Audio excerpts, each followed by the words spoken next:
Welcome, welcome to the monthly MSMCP event. This month, we're talking about StreamStats. We've got Gardner Bent and Peter Steves also from the USGS to discuss it. As usual, we will ask you to save your questions to the end, or you could type them into the chat, and we'll try to answer those questions at the end. But just let them do their presentation. I want to thank these guys for being here. As we're all sort of public servants here working in the local governments, and we know how difficult our jobs can be. Right now, it's even more difficult to be working in the federal government, and we really appreciate these guys and support all their efforts and thank them for their service. So, Gardner, you want to take it away? Sure. Yeah, thanks for having us here. And I was lucky. I just want to say that I'm lucky that Pete Steves could join us because he is one of the kind of the founders. Him and Colonel Reese, who were both in Massachusetts, were really the start of StreamStats. The national StreamStats actually started in Massachusetts. So it was great. So I have it. So Pete's going to interrupt anytime.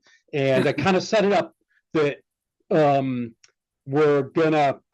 just kind of made an agenda in my mind, but that I'm going to kind of go through like a little bit about what StreamStats does, because John said that some people are new to things. So I'm hoping most people have used StreamStats, but I think we'll go over things enough. So I'm going to go like maybe 10 or 15 minutes for the presentation, maybe do a demo or two. Pete might do some. And then if there's we'll kind of stop. And then if there's particular questions, or even when we're doing the demo, if I don't know, does this have like raise a hand or something like that? And John, you can just tell me. Yeah. People can ask, like, you went too quickly doing that. Can you show it to me again?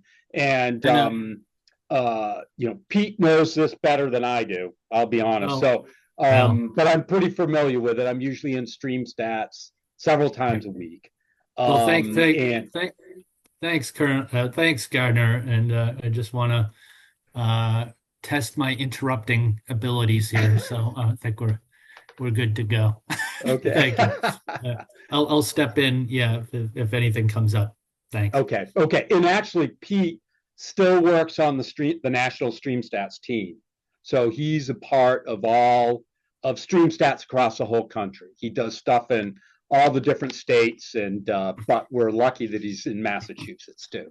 So I'm going to try to go to the full PowerPoint, which I have a feeling I'm going to move this over and see if it'll send it to this screen. So you'll have to bear with me for a second here.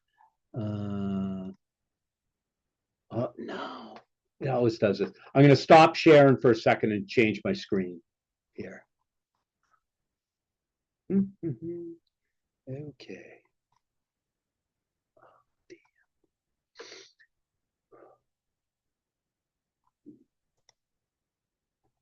Okay, this isn't working so well here.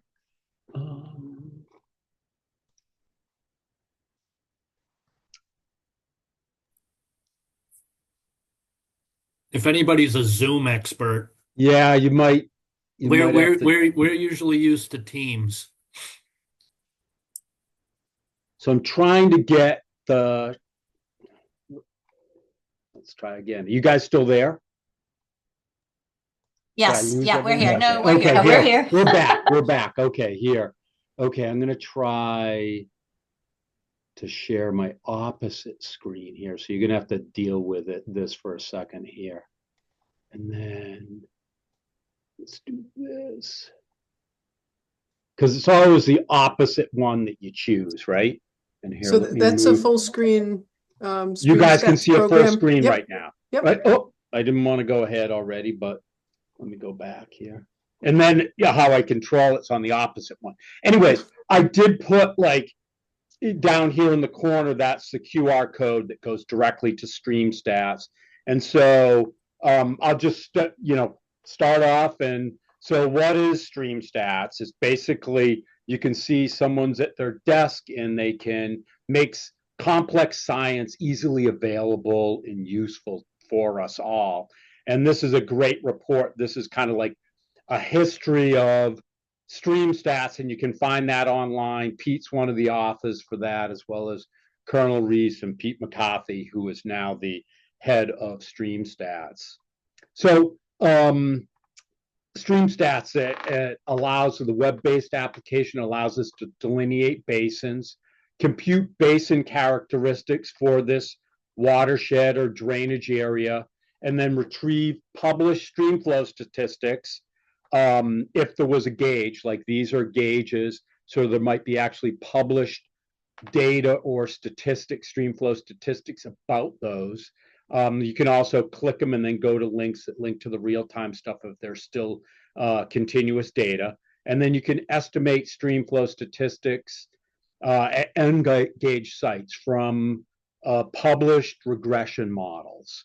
And then there's many other functionalities and applications in the ecosystems service, which I didn't even know they called it that. And I'll just go down there. You know, there's the basin edit tool, which I'll show in a little bit. There's information you can get on water use in Massachusetts within a particular drainage basin. There's the hydraulic geometry, what we might think of as bankfull channel geometry equations that exist for Massachusetts.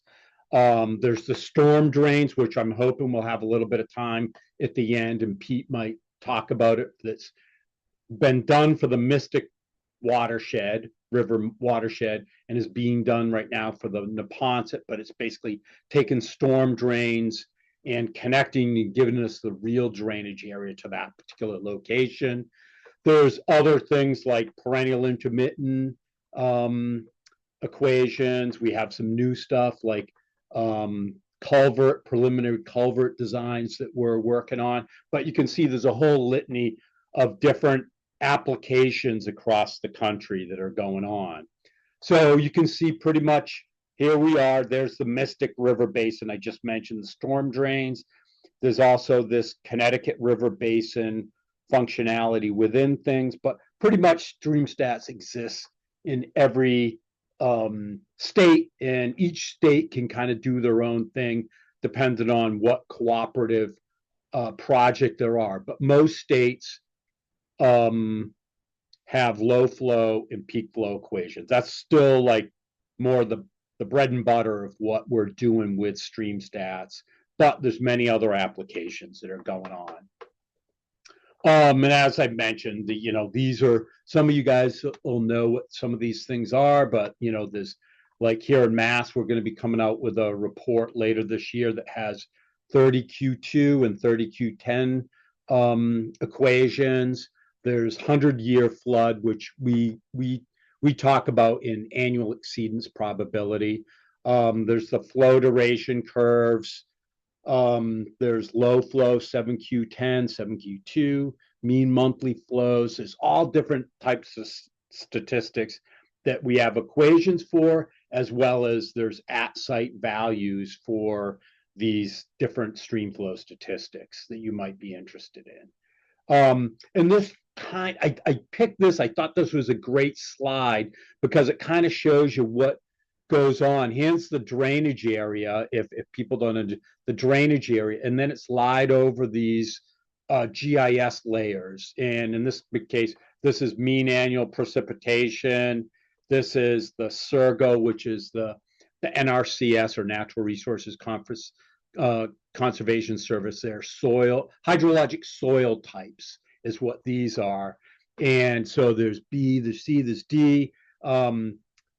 Stream density might be this layer, and it's cookie cuttering that basin onto over these GIS layers. And then each of these, see here in these equations, you can see that these flow equations are using drainage area, precip, and soils, hydrologic soils C from the SERGO database.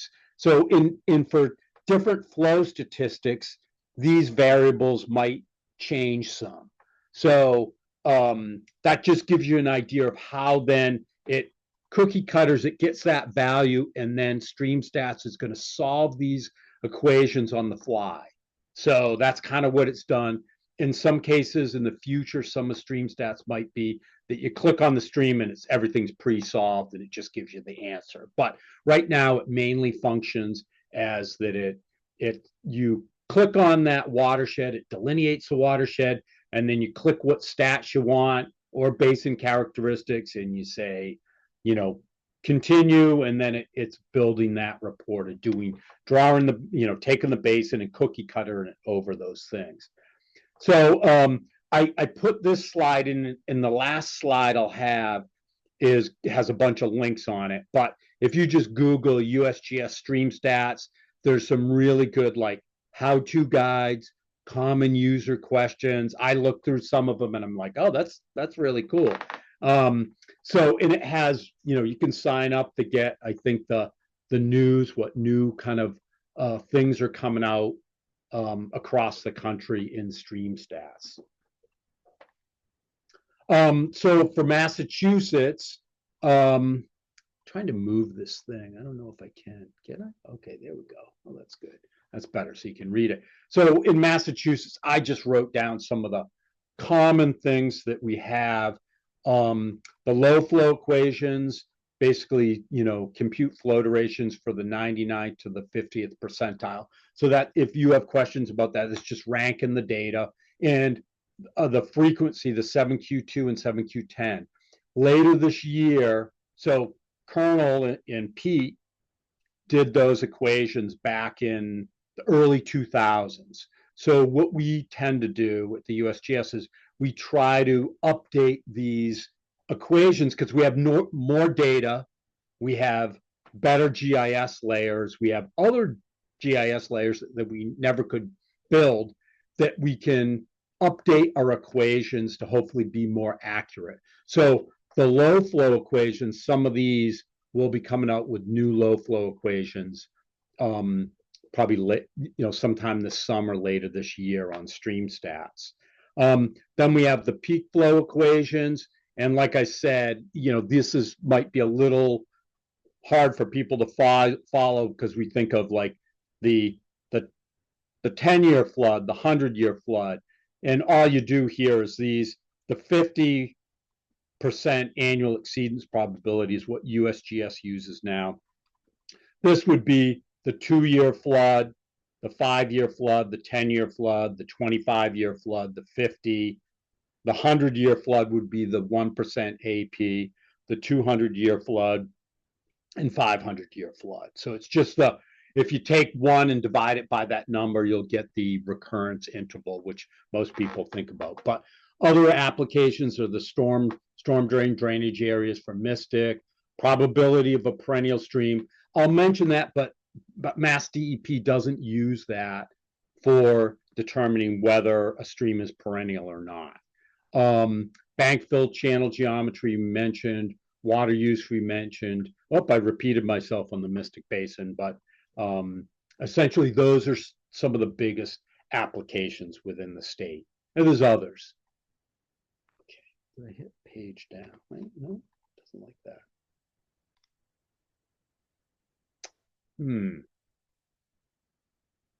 There we go. Did I go too far now?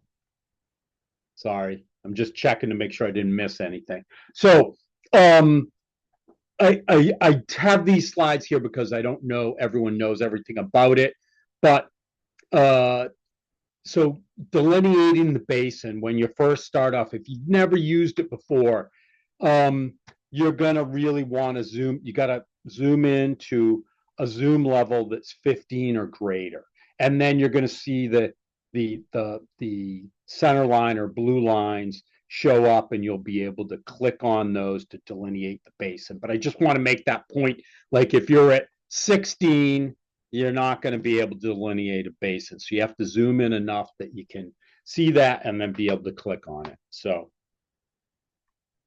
and then I wanted to mention just most places, the drainage basin or watershed boundaries that it draws are going to be very good, right?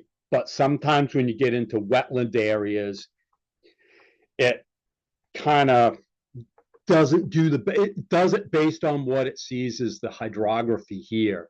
So in this particular case, I just found a location that I've been near before, and I clicked on it and it drew it like this. So I went in and I said, well, I want to edit this area out, which is the red, and we can do a demo on that.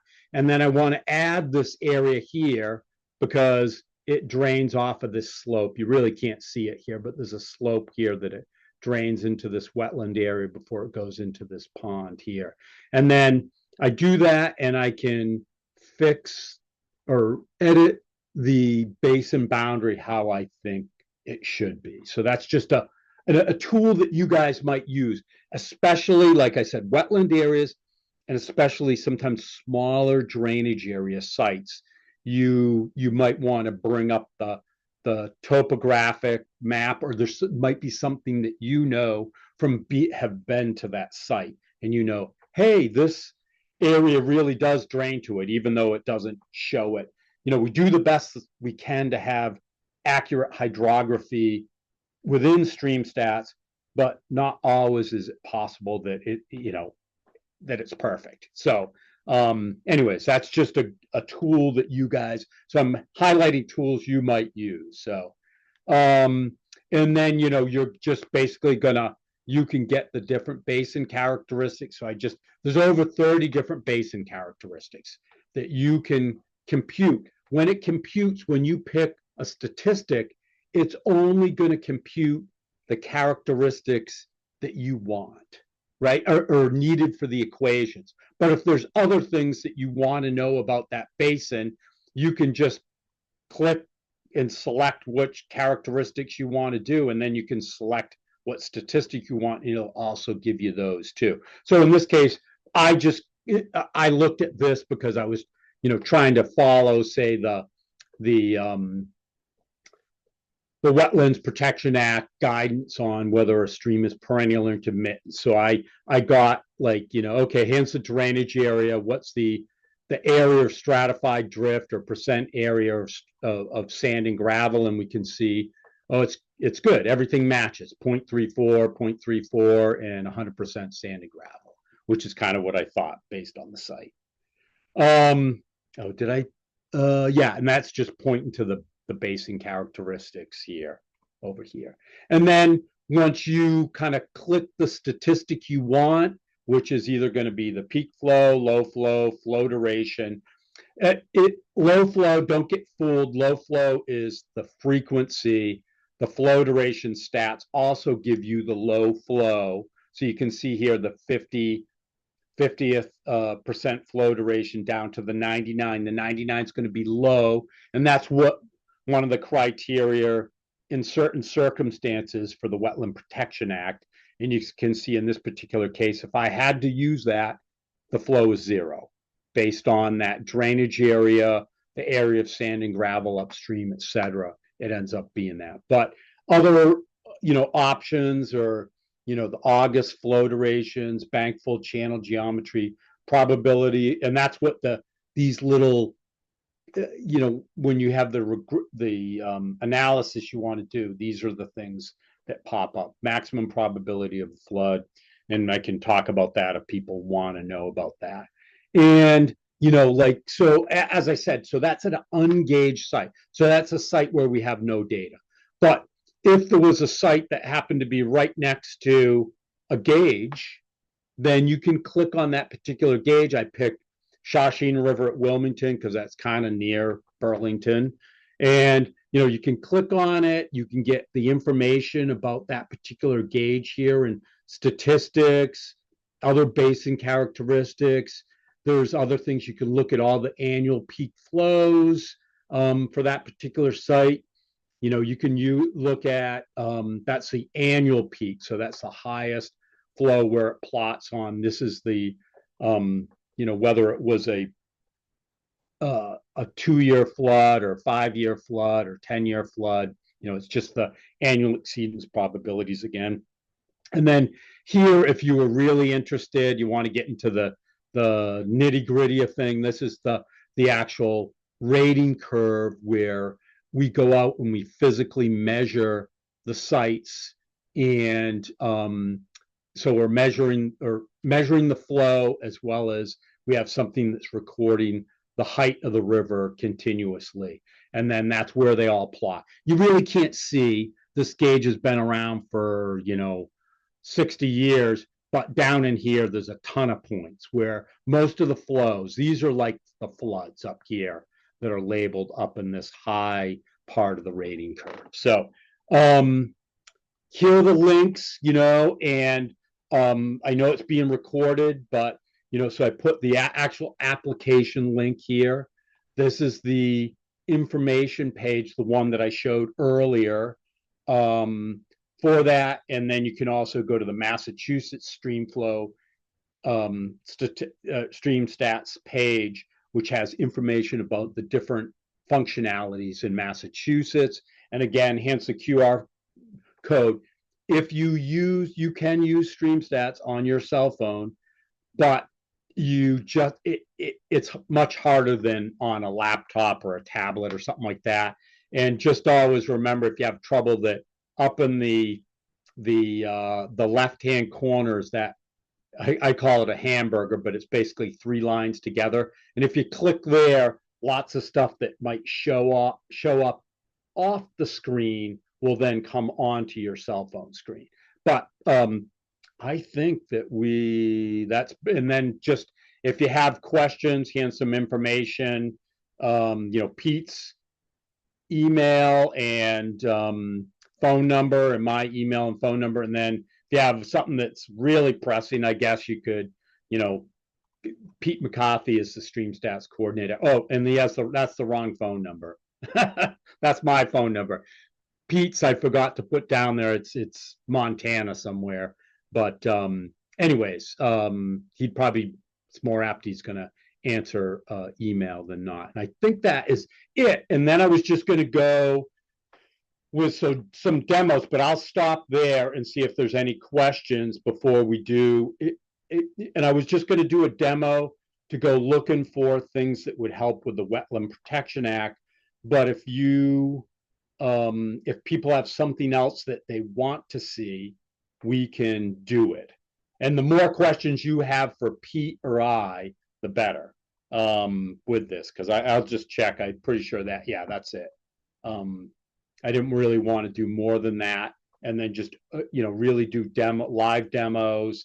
And if you have a particular site or question about a site, we can, go through it and look at different things with it. So and if you don't, then I'll just pick something and we'll kind of go through some things and people can ask questions.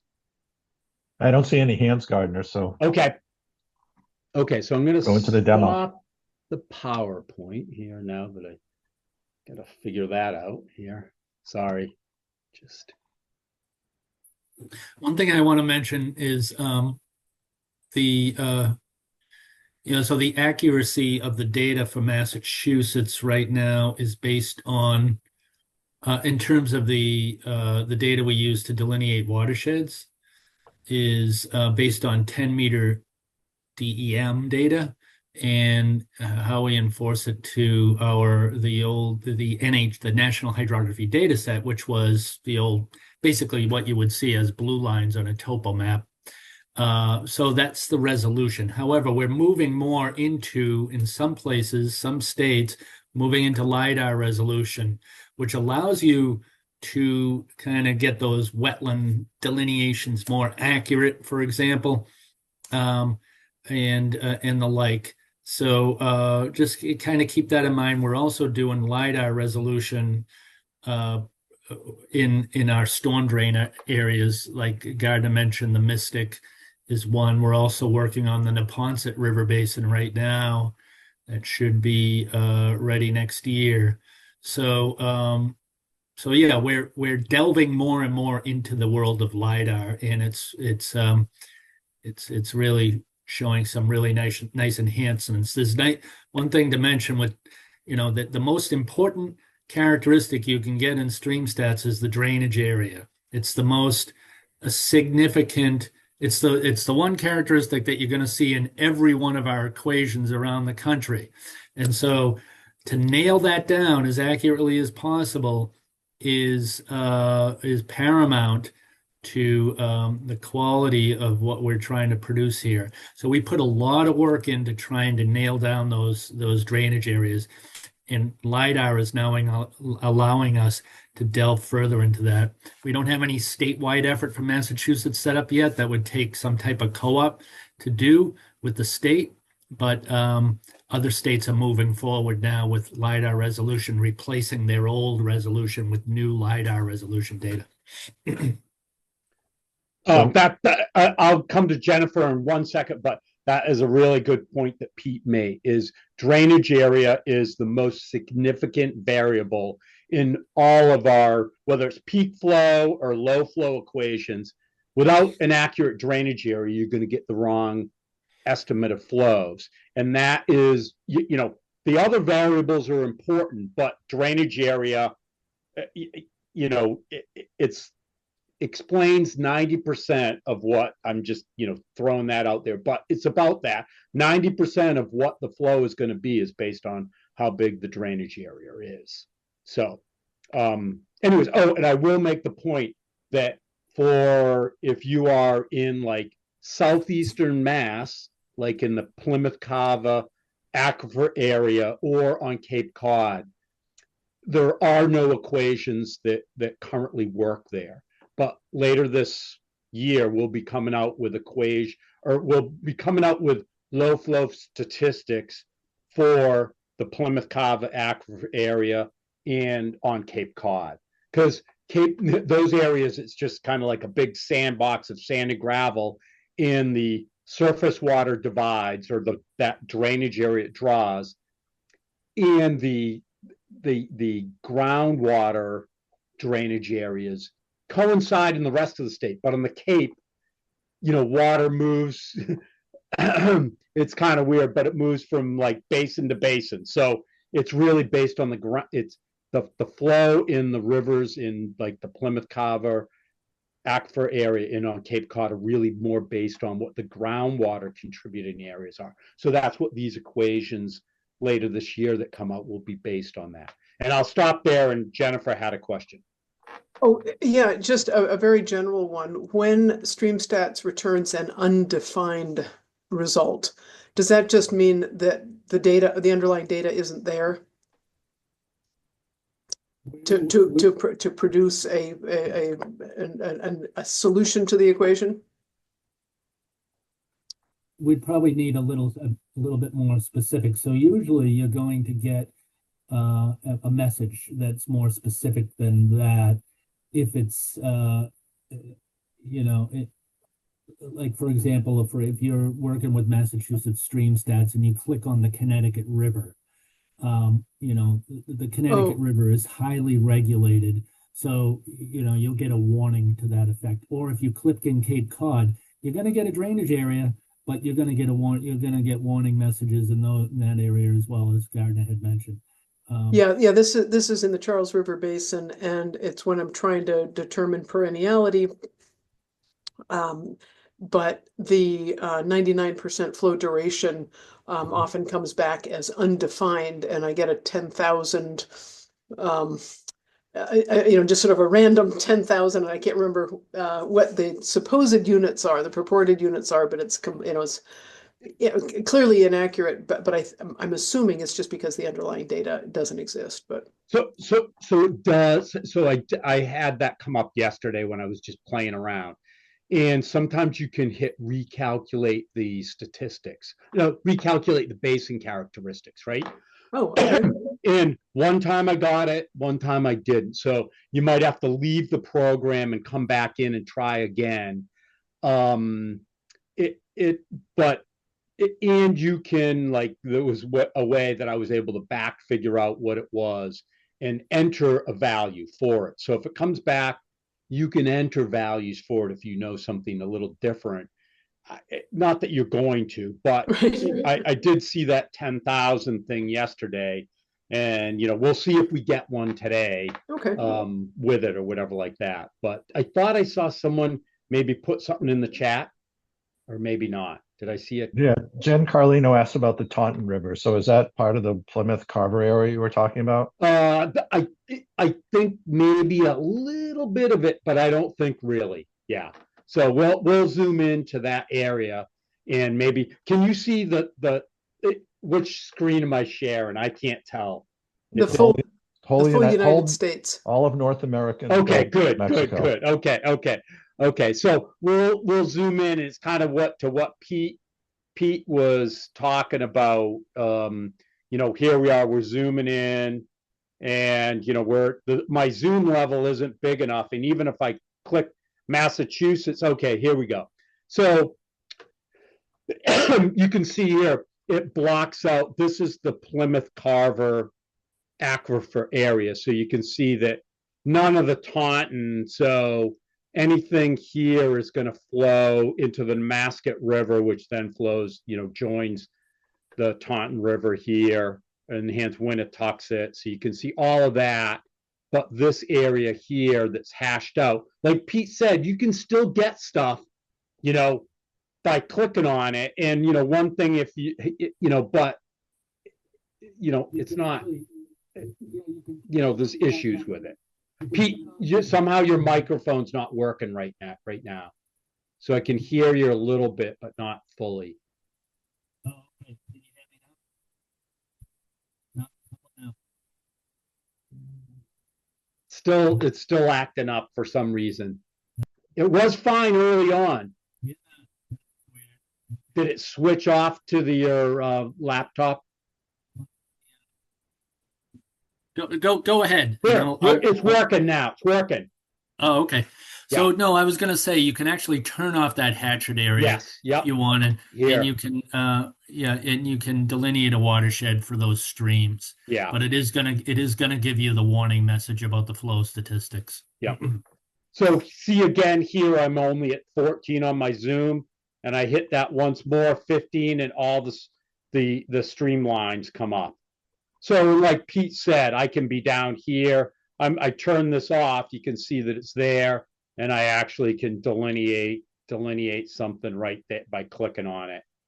So it'll work, but we're trying to warn you that, user beware, I guess, is the general way to put it. But does anyone have a site that they want us to demo? You can throw at anything, or I'll just pick something.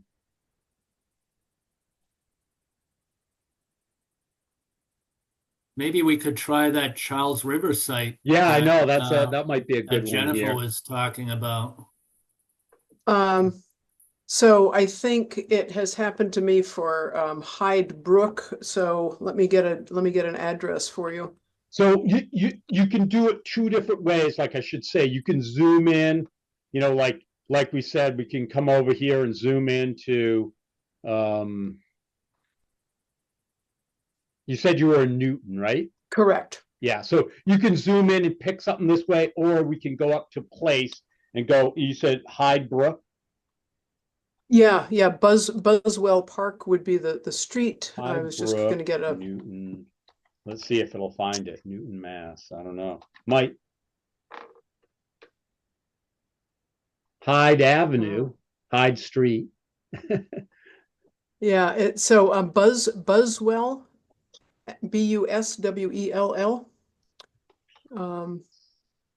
Park. And I'm sorry. Oh, there it was. Oh. Okay.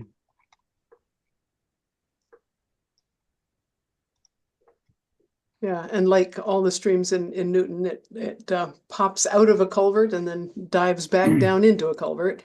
So is it right at the end of Buswell Park Road? Yeah, sorry, I was looking on my GIS. Let me get you back and see where you are. Oh, okay. Where are you? I've got too many screens going here. So there's like a little cul-de-sac at the end of that road? Exactly, yeah. Okay, so we'll just pick that. So I already delineated a basin, so let's go sorry. I'll get back to it. Hyde. No, it was Buswell, right? But yeah, Buswell Park is the street address. Like 32 Buswell, I think, would do it. So as you zoom in, these things disappear for what your choices are. Well, maybe it doesn't. Okay. But we'll pick Massachusetts. It's there. So, for those who haven't used StreamStats before, you're just going to click delineate, and you're going to come over here, and you got the crosshairs, and I'm just going to click right on the end of that road, Buswell Park Road. Yep. And sometimes if it comes back and it fails, just move your point on the stream a little bit and do it again, and it'll come up.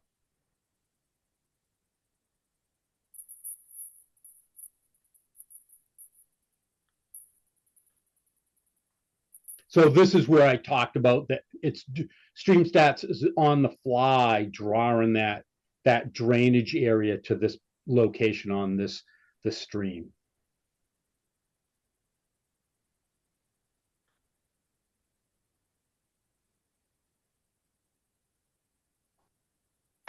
You'll notice sometimes that you can't zoom in beyond a certain zoom level with some of the base maps, but others allow you to zoom in tighter, like the imagery. Just a little. Yeah, and so that's a good point, Pete, because up here we can change that imagery if you wanted it to be like he said, the actual like air photo imagery. We can see, oh, we clicked right there. And there's other different base maps you can choose. To sometimes it's really helpful too if you want to see, like I had it on like imagery a little bit yesterday, and then I went to like world topography or the national map to see a little better, so I could see the contours, because that was going to help me, because I knew that basin area wasn't right, so I wanted to like add some area and cut some off. So I brought up the topo map in the background so I could use that kind of as a guide. But thanks for remembering, Pete, that we can change the base map here. So if we just use this, now was there a particular so down here we can I'll do this so you can see where you can do it. But we can check for water use, and I just click this button and get water use. So there isn't any available for here.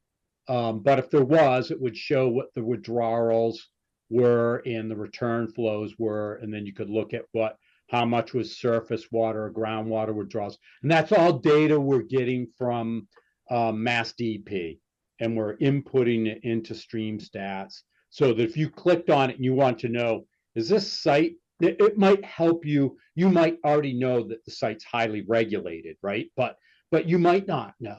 You might do it, and then you look at it and go, wow, I didn't know there must be a well somewhere within my basin, and that might affect whether, if the well's right next to the stream, that might affect whether it's perennial or intermittent, right?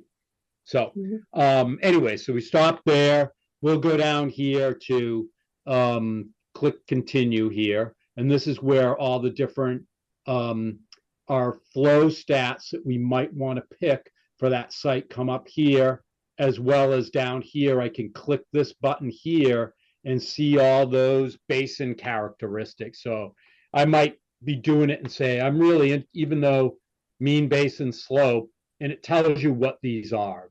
Mean basin slope computed from a 10-meter digital elevation model, which is just basically the point data of elevation. But there's a bunch of different hands: drainage area, elevation, the percent forest area, area of lakes and ponds, storage, which is water bodies and wetlands together. So those are all here as choices. But Jennifer, do you remember you were just interested in the flow durations, right? Yeah, I was trying to determine where the stream became perennial. Okay, so we can, so we'll click this here too, even though that we're not supposed to, or the state doesn't use that. And then I just come down here, I can bunch up my basin characteristics, but I selected these two here, flow duration statistics and probabilities. I'm just going to hit continue.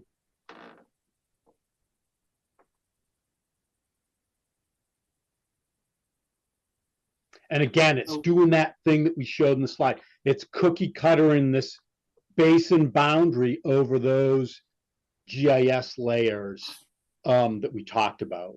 So, okay, I see. It might be that it's saying here. So there is no drift here. That's why I'm assuming that's part of the thing. But if something was missing, so say like, let's do this. I don't know if this will work, Pete. I've never tried this. Deleting it because I know it's not right. And I'm going to go calculate missing values again. Let's see. I think it's just going to come back with the same thing because I think the problem is that, but it should be 0. The problem, the issue with this is that there's no, so the blue lines that you're seeing are DEM derived raster cells. But if you were to look at the topo map from the last topo map that was produced in the 80s before everything went digital, you would not see a blue line on the topo map. In fact, here you go. And so there's no way for it to predict drift per unit stream length because there's no stream length there. There's no chunk of stream in the original hydrography.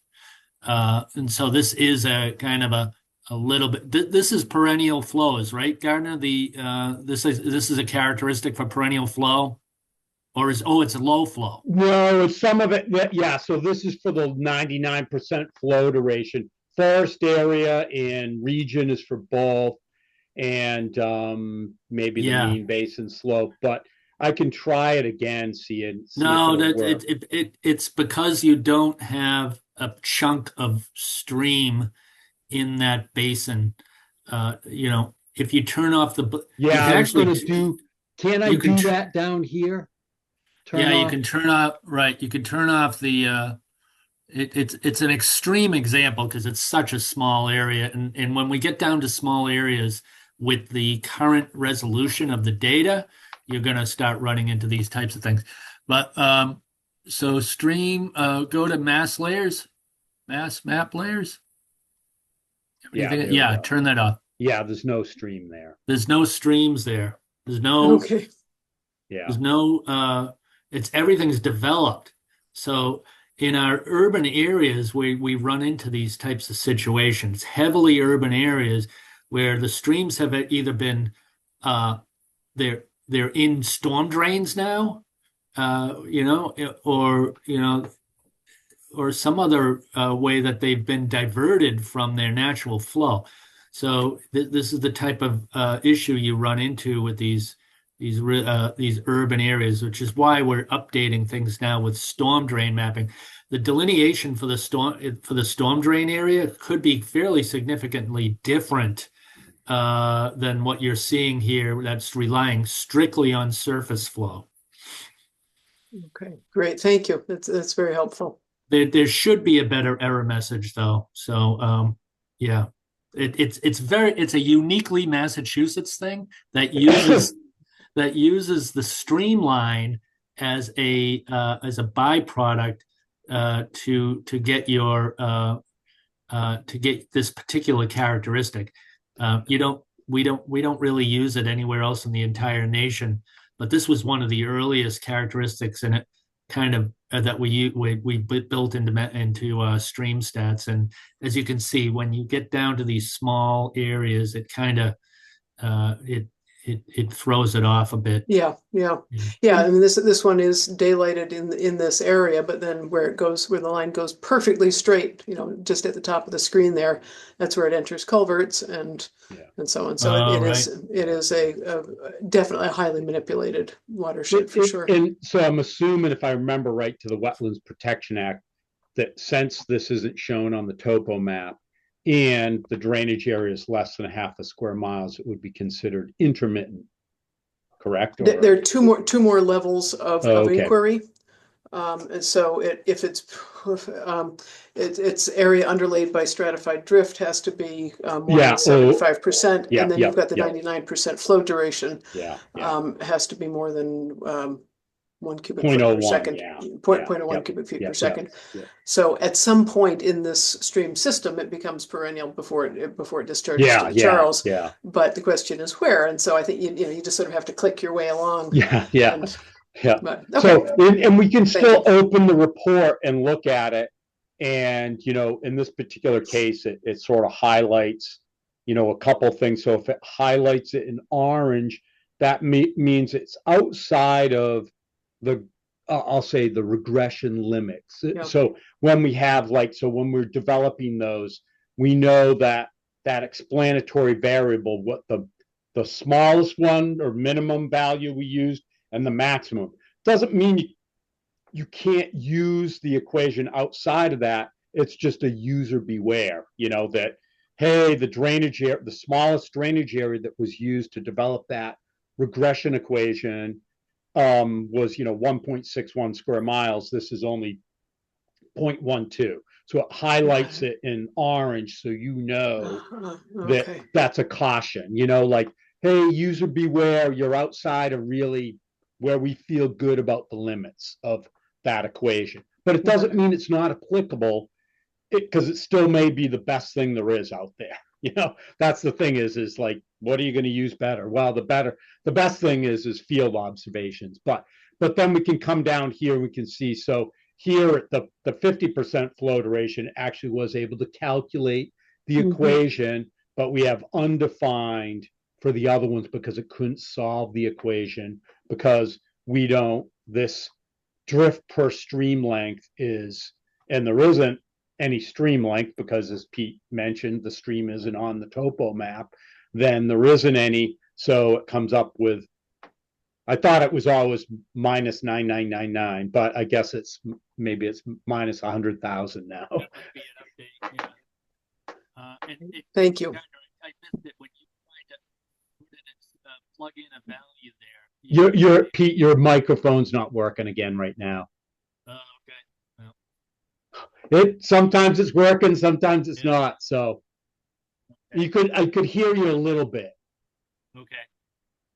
No. I was wondering, when you tried to plug in a value there, I can't remember what you got when you. Oh, okay. Yeah, we can do that. We can go. So you're saying if I go here, and so if I know that that range, we'll just plug in 1.1.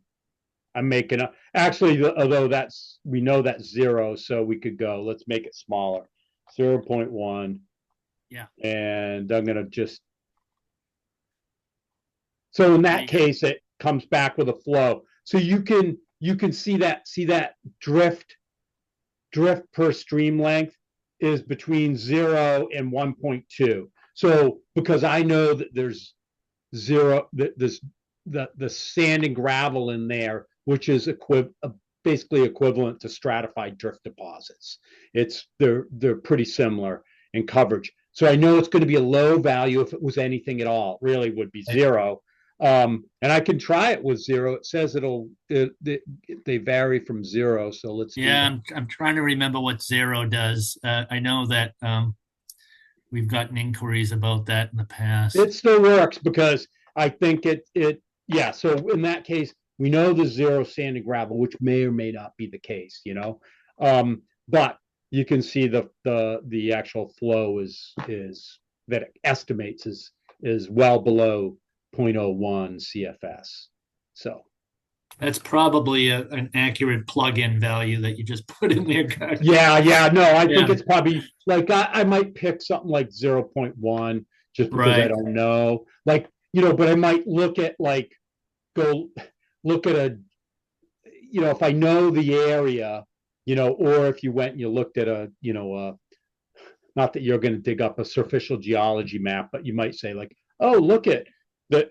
It's all really is all 100% sand and gravel. Then you could pick some value that might be closer to 1.29. So it's the drift per stream length. So like yesterday when I was doing it, I had a particular site and I said, oh, well, I think it's this, because it didn't come back with a value I plugged in. I know it was 100% sand and gravel. So I just kind of looked at it and I said, well, I'm going to call it, 1.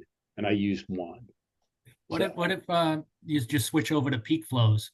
Yep. Because peak flows will always compute even at the lowest. Yep. There's no quirky characteristic for it.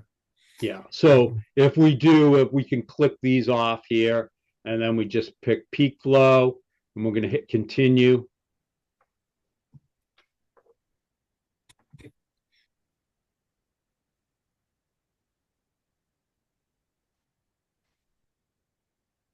And again, I already know this drainage area. It's going to come back and say it's outside the range of what was used to develop the equation, just because we don't generally have stream gauges with very small drainage areas. But again, I hit open report. We come down here, it highlights this because it's warning me that the smallest that was used in the equations was 0.16.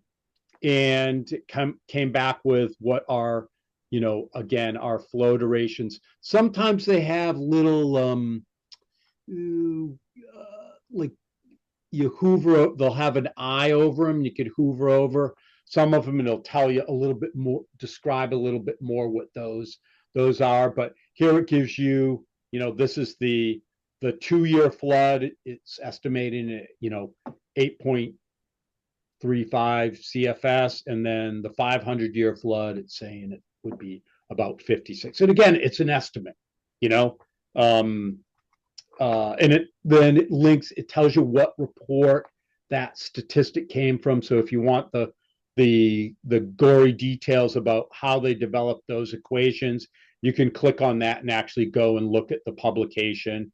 And then one thing that you can do is down here is you can click these things, and you might want, if you're well versed in or versed in GIS, you might say, hey, I want the shape file. I'm going to download it and add it to an ArcPro project you might have, so you could look at it, or data layers you have. So you can download, you can obviously, you can print this thing. Oh, one thing that you can name the report, so you can say, we could go, what was it?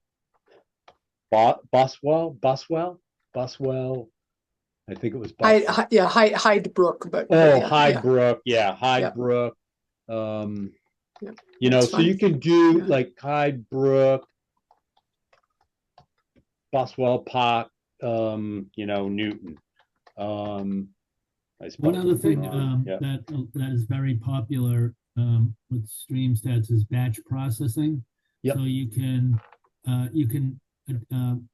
basically download the stream grid for the entire state of Massachusetts, and then snap your points to it, and then send the points to the batch job, and you can run up to a few hundred sites overnight, and you get your batch job, and the batch results will be drainage areas, but GIS, but it'll have all the attributes that you asked for. So all the basin characteristic attributes will be in the polygon layer, and all the flow stats that you choose will be in that polygon layer as well. So yeah, those batch tools have been are pretty popular with Pennsylvania uses them all the time, but yeah. So another thing I think is cool is with the map, you can zoom in, zoom out. Like, so if you want it to print like this a little bit more where I am, you can do that. You can, as I said, you can print this, you can download the files. So I'm going to stop with this example. Is there some other site that someone has a question about or wants us to do as a demo? So Jen Carlino had a question about the Taunton River. Sure. Okay. She said that the let's see, what was it? The stream center lines weren't mapped or something. Let's see. Hold on. Okay, Yeah, the center line. They didn't have center line data. Okay. It was a while back, and I haven't used the program. You're saying any particular place in the Taunton that you remember? No, this is when we started using it. I understood there was no centerline data for the Taunton Basin, so then I just stopped trying to use StreamStats. So I was just wondering if all the centerline data is there and we can use it to figure out the I perennial think it is intermittent all status. there, right, Pete? Yeah, it's Yeah, well, okay. you can see it here. Great. Yeah. That's good. Thank you. No, when Okay, it wasn't there, I just didn't go back and check ever. So that's helpful. Thank you. okay. Gardner, I can't remember. Are you going to be showing some of your culvert I mapping? was gonna like if we did if everyone like feels good with the demo, or if they want me to do, we can do another demo. And if not, then I was gonna have Pete kind of show the storm drain stuff, and then maybe you show the some of the other stuff we're doing, or if there's some function like one of the things we're doing is preliminary culvert designs for the road stream crossings. So Mass DEP has a program, and so we're developing preliminary culvert designs for sites across the state. And so that's what project we have. We can show some of that, but Pete has the storm drain thing, which I think is really cool. But if someone has like, a different, questions, I can edit a basin if that's helpful. If someone says like, hey, I want to see how you edit, the basin boundary. I don't see any hands, so let's do culverts and stream crossings. Okay. Do you want to do the storm drains, Pete? Sure. Oh, storm drain mapping? Yeah. Because culvert is another topic. I'll try to go through the storm drain stuff fairly quickly because I think it'd be room for showing the culvert design is exciting, and it's Massachusetts based Yep. as well. So what do you want me to drive, or do you want to drive, Gardner? If do you want, it's probably easier if you drive, Oh, but I can do oh, the okay. culverts really quickly. Should I do that first and then turn it totally over to you? Is Yeah, that easier? yeah. Okay. So, right now, as we were just talking about, like the on the public site, the only culvert designs that we have are up here in the Squanicook, right? And these are just example ones. So and I know I'm going to click on one where there probably isn't a design, but we'll just I click on it. It gives you, if you guys are familiar with the North Atlantic Aquatic Conductivity Collaborative, or NAC, that's the stream crossing code.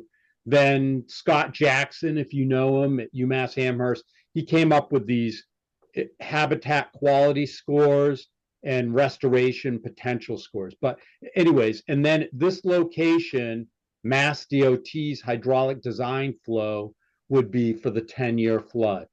So if we do this, we build report, we have to come over to open report. Sorry, that little thing, but we click it.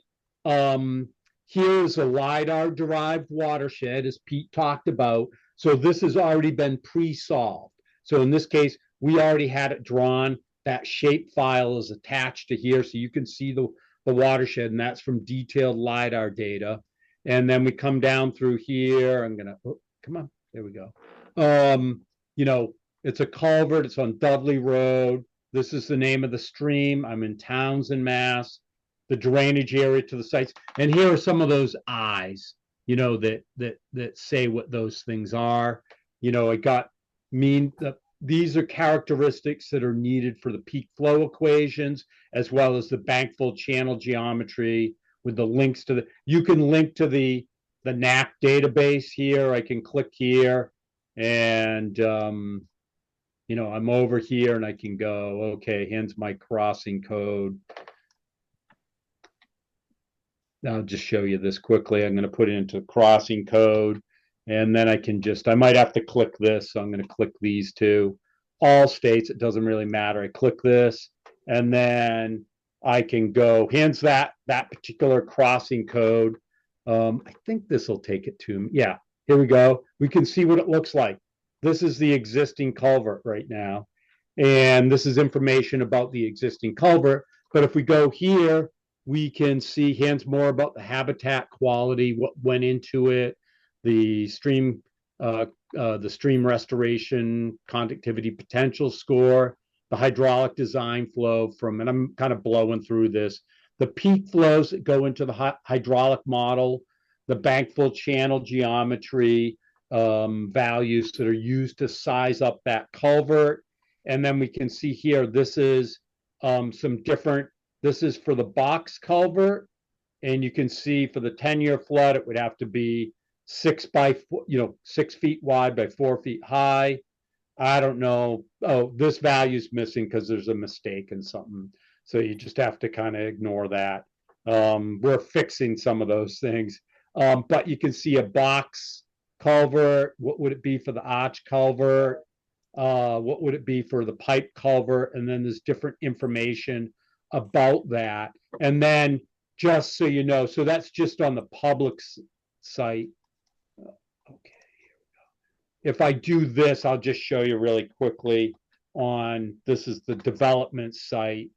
And you'll see that we have a whole bunch more, mass. Here we go. So you can see that this is the Westfield watershed and Upper Housatonic. So this is not out to the public yet, but these are designs again for, and we're moving from the western part of the state towards the eastern part of the state. And if you want more information about the culvert designs, but again, you can, I'm whipping through this and you can see there's the basin from LiDAR data, information about the site. It's on Quarry Road. It's Cushman Brook. I'm in Beckett, Mass, and I'm in the Westfield River Basin. That's the Huck 8. That's the larger watershed. And then the smaller Huck 12 watershed is the lower west branch of the Westfield. And drainage area, my mean basin elevation, storage, mean basin slope. Those, again, to solve the peak flow and the bankful channel geometry equations.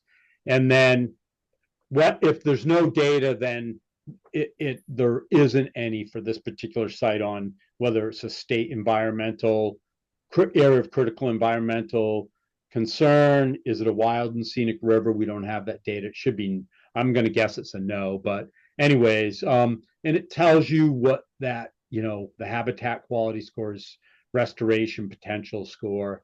And then again, the hydraulic design flow, the flood flows that are in the model, the bankful channel geometry. And you can see in the newer version of this, we have many more designs. So again, it's just the box, the arch, and the pipe, but we got a design for the 10-year flood, the 25-year flood, the 50-year flood, the 100-year flood, and then this one meets the Massachusetts stream crossing standards. So it tells, again, the dimensions of that culvert, road deck and channel invert information, what the velocities are in the model.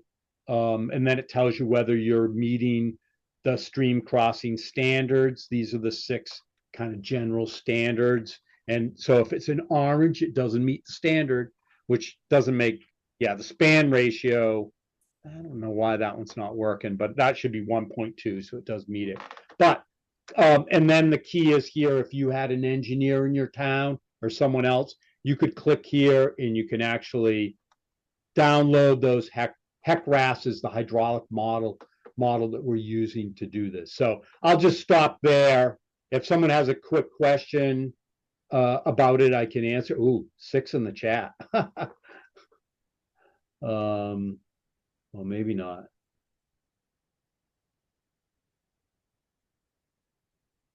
Yeah, there is some that have already been. There was one, Jen's question, Jen Carlino, was already answered. So then the next one is, curious, there are several gauges that are inactive in Canton. Why are these no longer collecting data? That's, I mean, I can answer that, but yeah. ahead. I'll ask the person, Reagan, like what gauges?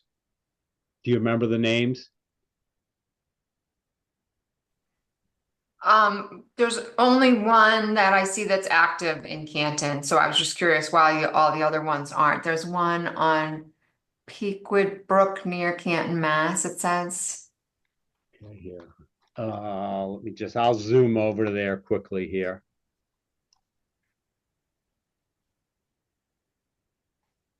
I'm not in the right place here. I got to zoom out a little bit. Oh, did I go too far? No, here we are, Canton. So you're saying, yeah. So if they're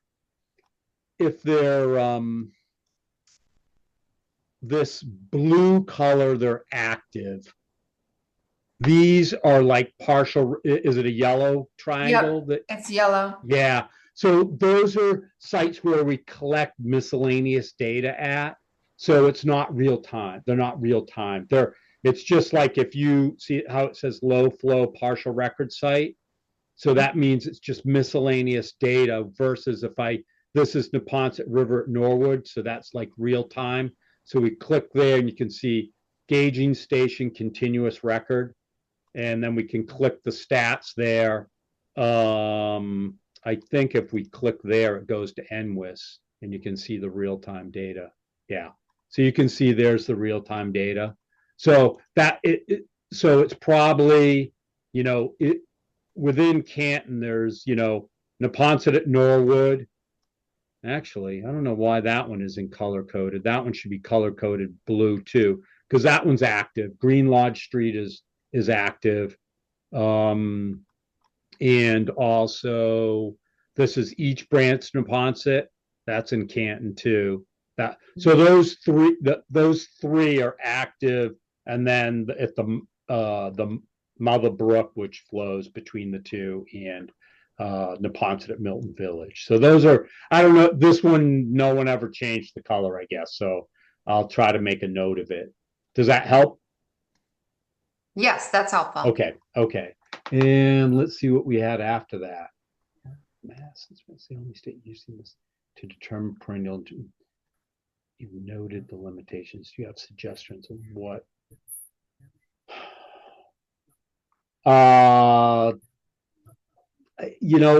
Michelle, Mass DP, I don't want to, they've been great. They did fund the perennial intermittent work that we did where you can get the probability of a perennial stream.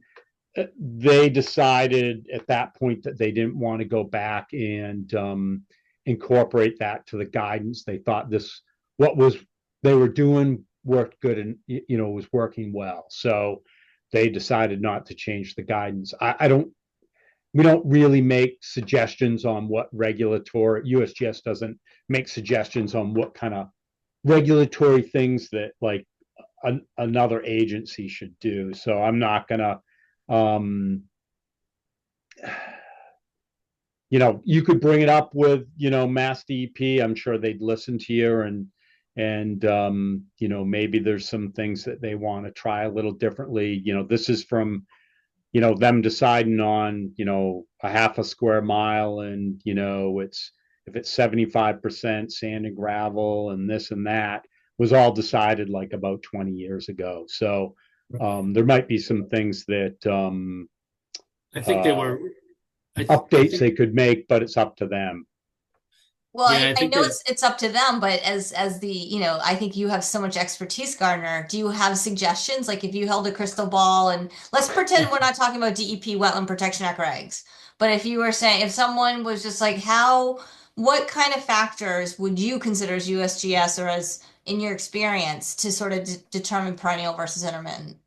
Well, I'm being biased here because Pete and I did this project, back several years ago. So I'll click on a stream. I'm going to click on a small one, but I'll just do it so you can see where. Oh, that's not what I want. Oh, sorry. Here, I think in general they were very happy with what we did. It was yeah. it's just Yeah, they've never implemented it. Yeah. So Implemented it. yeah, yeah. So I'm not familiar with the project you're referring to. Was Yeah, it I'm going to show you before? right. Okay. So we did a study. Pete and I did a study back in that Mass DEP funded because they were trying to figure out what is perennial and what is intermittent. And so we developed these equations to predict the probability of a stream being perennial. And so if you were looking at this, we just click the site and then I go continue, and it'll come up here. Come on. There's a thing that says, it is a little unclear because it just says probability statistic, right?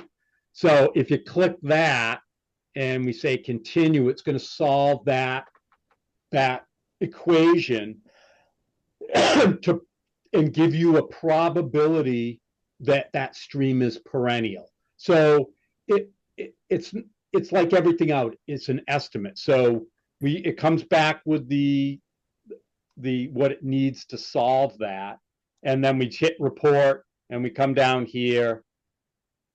Why did it do that? That's weird. It actually has values there, Pete. Do you know why it did that? See how it has values here? And then I hit. Well, it should, right? Yeah, but it came back with that. Let me try again here. Yeah, just try to hit. I'm hitting that, but that's probably a bad idea, maybe. Probably should I'll hit the regression of things. Let me go back to this. Build report, open report, select scenarios. I'm going to click that one off. I'm going to click on again, and I'm going to hit. It should come back. It has the values to solve the equation. I don't know why it isn't. Right. Yeah, that's I haven't seen that. Okay. Am I missing it? No. No, yeah, this one. Can do this too. I'm going to clear the base, and I'm just going to do it again. Sometimes you have to just do this, and it works. But yeah, you know, I mean, it's tapping into different servers and collecting information from like the statistics it grabs from our NSS software. So you know, sometimes there's hiccups.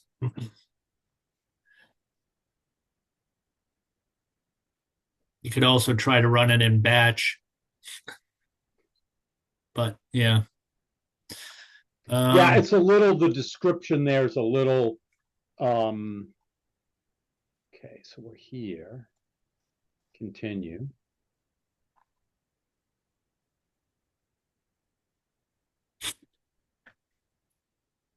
Probability statistics, and then continue.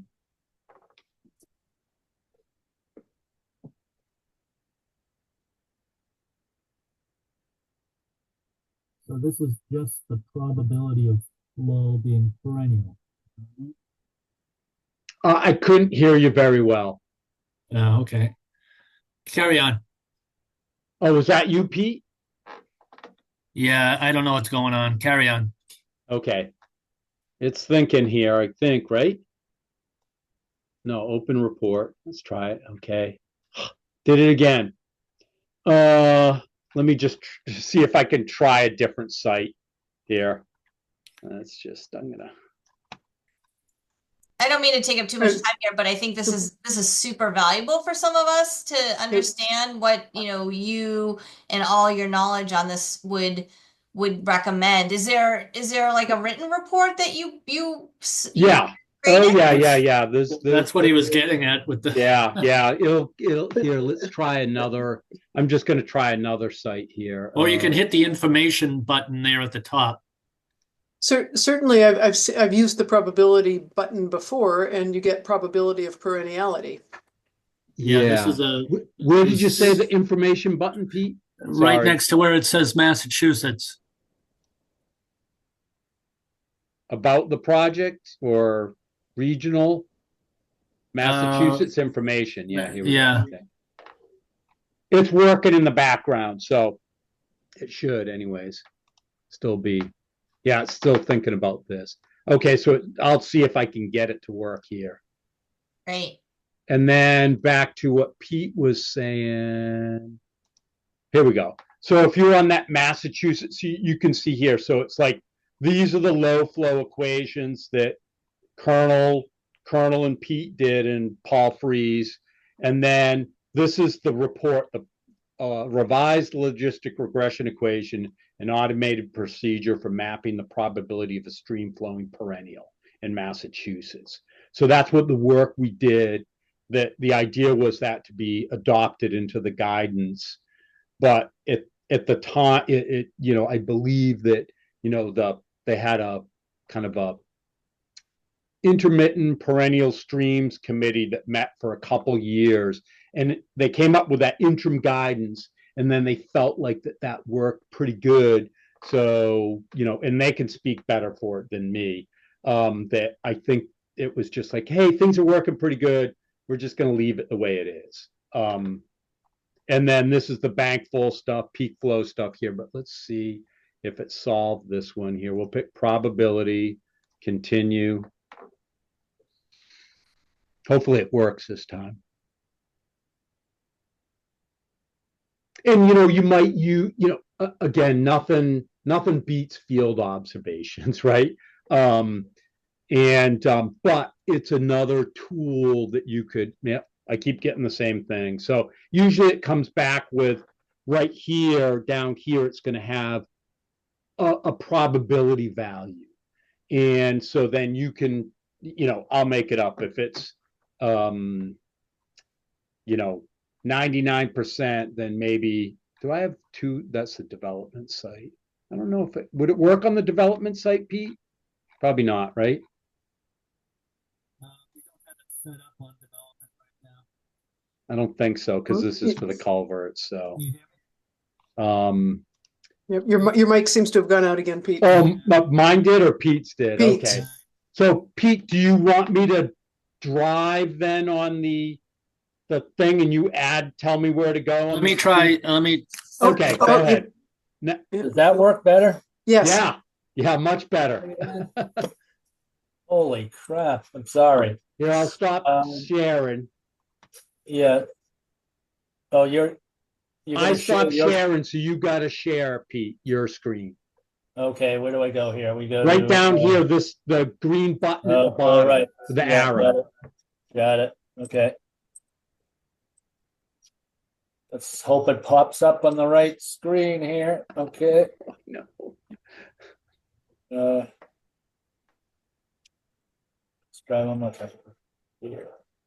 And if someone has a question about the perennial intermittent stuff, feel free to give Pete or me a call about it, or send us an email. I think it's a cool tool and helpful, and maybe with Yeah, we need to look into what's going on with that probability of perennial flow stat. Okay, so if we,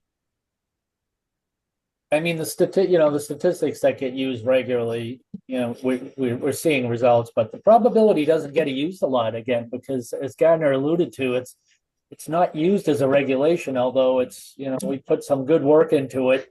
Ultimately, love to think that we could get that to go. Okay, so as you zoom in, if you zoom into this area in north of Boston, and I have like 4 minutes before I have to get on another call, but I think we could fit this in.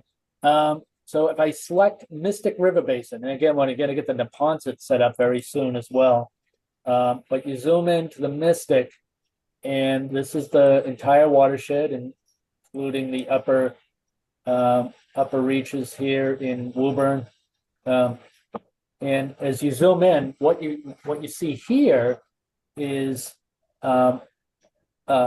mapping that is at the LIDAR level, and it includes storm drains. You can see the storm drains making their way down the street, and where they get daylighted with storm grates, you'll see these squares.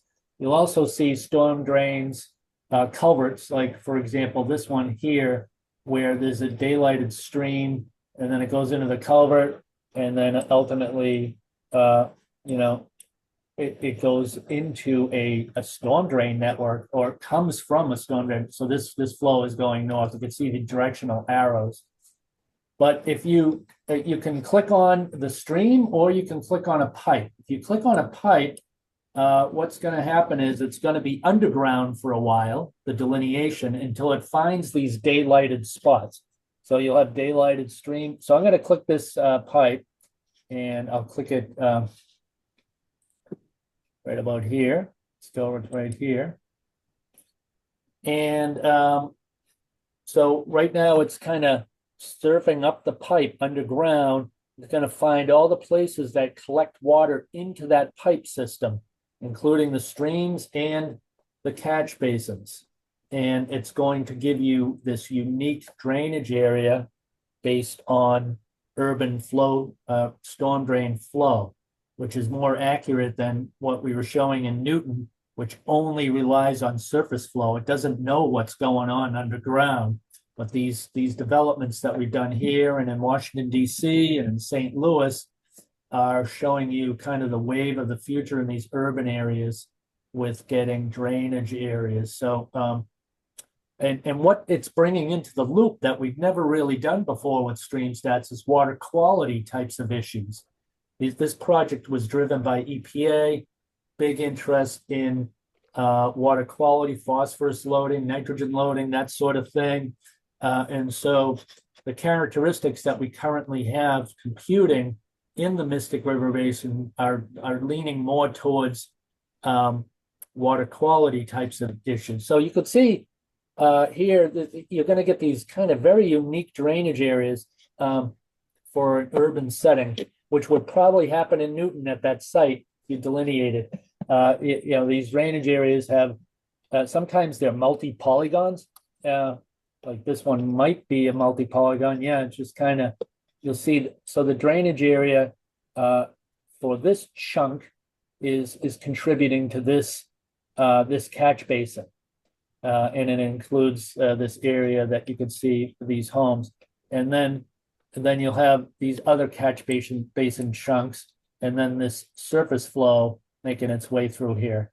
So yeah, once you get that, you say continue, and you'll see that these characteristics that we have, again, are more drain-driven water quality types of characteristics, MS4, and if you check, say, select all characteristics, and then say continue, and you're going to get, right now we don't have flow statistics in these areas because, as Gardner was saying, well, he was mentioning small basins, but we also don't have gauges typically in storm drains. So we're trying to figure out ways on how to get flow statistics in storm drain areas that have a lot of storm drains. And Gardner is part of a team of folks that are trying to figure this out. And if you take all these characteristics, you can see the majority of the area is percent of area covered by forest land that is also not classed as impervious. It's 42%. You add all this up, you'll get 100%. And then it gives you the drainage area too, which is right here. Okay, I've got to go. So Gardner, are you carrying on here? Yeah. Okay. Thank you, Pete. Thank you, so much Pete. for coming. This was great. Yeah, thank you. We'll Yeah. talk Thanks, soon. Pete. Bye. Bye. Thanks. So I can stay a little bit longer if people have any questions, and if not, I know you guys probably have other things you need to move on to. Sorry that the perennial intermittent didn't work. Nothing's fail safe, right?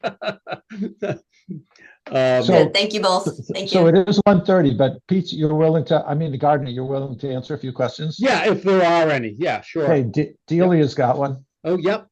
Hi, Gardner. Thanks Hi, for the Delia. presentation. Could you bring up Warner's Pond in Concord, Massachusetts? And I just okay. had a couple of questions about Yeah. you know, I think I understand those blue lines. They're sort of representing, you know, they're raster cells that are representing not necessarily a stream, but an area of water flow. Is that sort of accurate to say? Okay. Yeah. Let me just, I'm going to share Yep. this, and then you can tell me where I should be. Okay. You said somewhere in Concord, right? Yep, West Concord. Okay. Do you have like an address or a street, or You could it doesn't matter? You could actually put Warner's Pond and it will come up. Oh.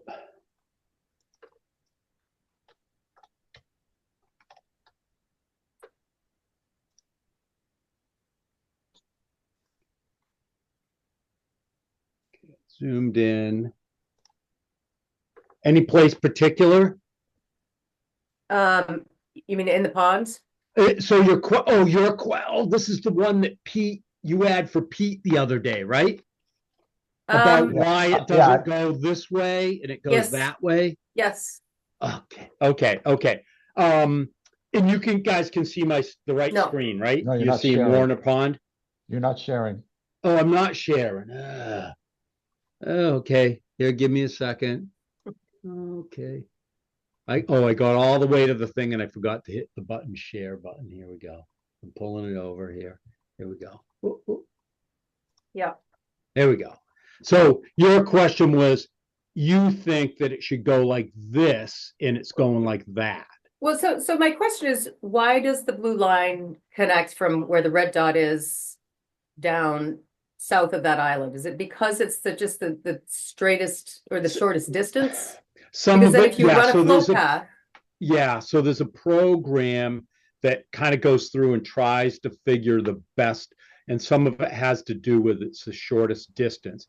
But there's Pete, and actually it's interesting because Pete and I are working on this other project with like coastal streams, and it's called topobathy. And so you can actually see in coastal areas where the tailwag of that stream is through kind of ponded areas. So you could see maybe it really is deeper, the deeper spots. So you'd say, oh, I'm going to follow that tailwag of the stream.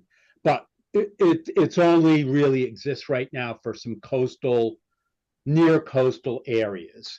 And so, but the reason that I'm asking is because we're in the very sort of deliberative process of considering different options for Warner's Pond Dam, and one of them might be to remove it.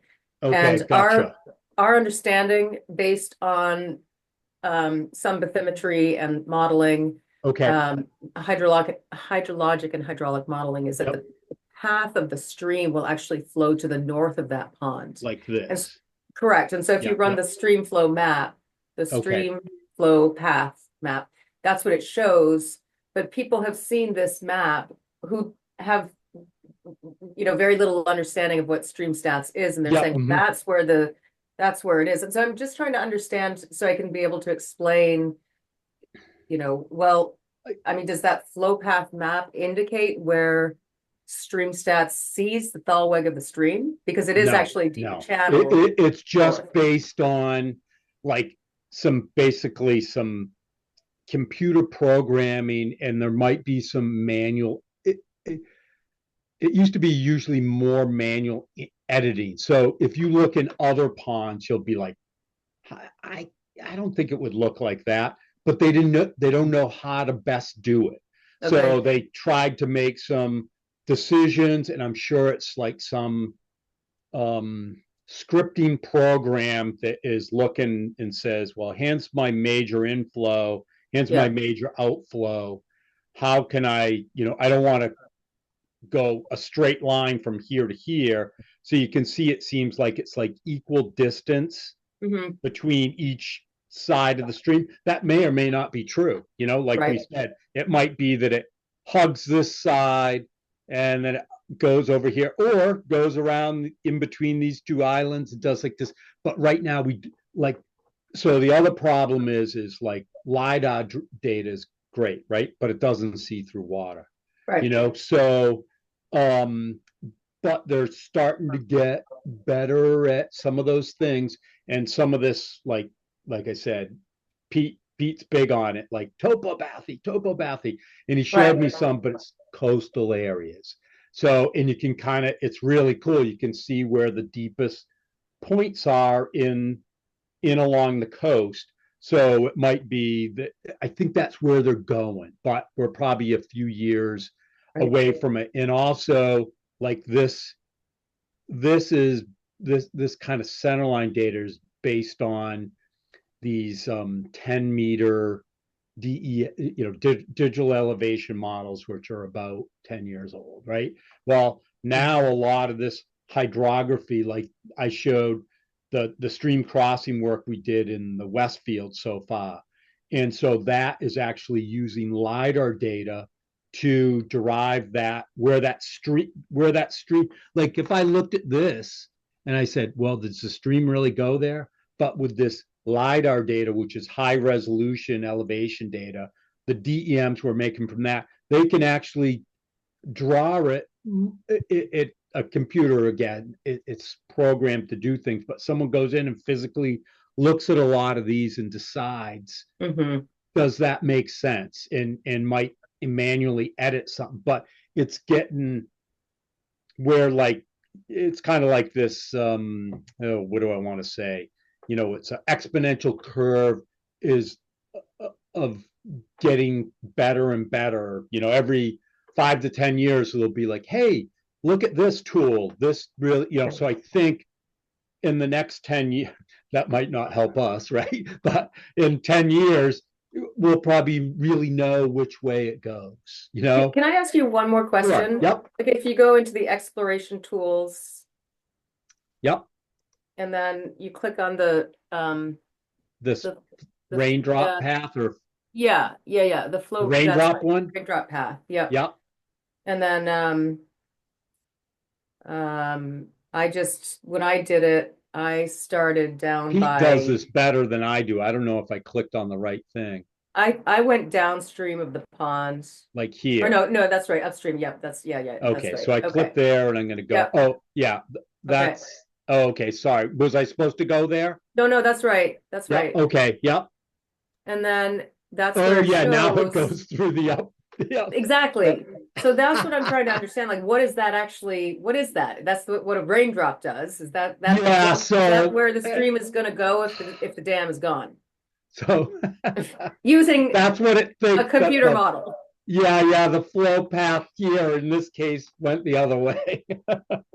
That's what we anticipate it would do based on the hydrologic and hydraulic modeling that's been done. That raindrop tool probably uses a different type of programming than the other one, and it might be that the blue line, like, you know, like, it's really good, but it's not perfect. Like, you know, there's places, like, even I'm looking for something, I go, I've physically been there in the field, and I go, the stream isn't there.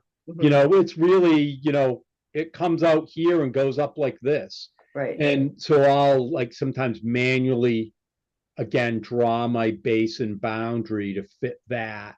Right. But there's certain things that don't work because I'm not on the blue line, you know? Right. So these are really awesome tools, but there's still much more advancements. But that's really interesting. Yeah. I'm going to show this to Pete, because Pete's the one, and he might send you an email, because I know you sent in that question, and I know we talked about it. And he goes, "Oh, this is where topography would really help us." 100%. Doesn't exist right as soon as you need it. And starting with coastal areas. Okay, thank you very much. I appreciate the insight. Yeah. Thanks. Okay.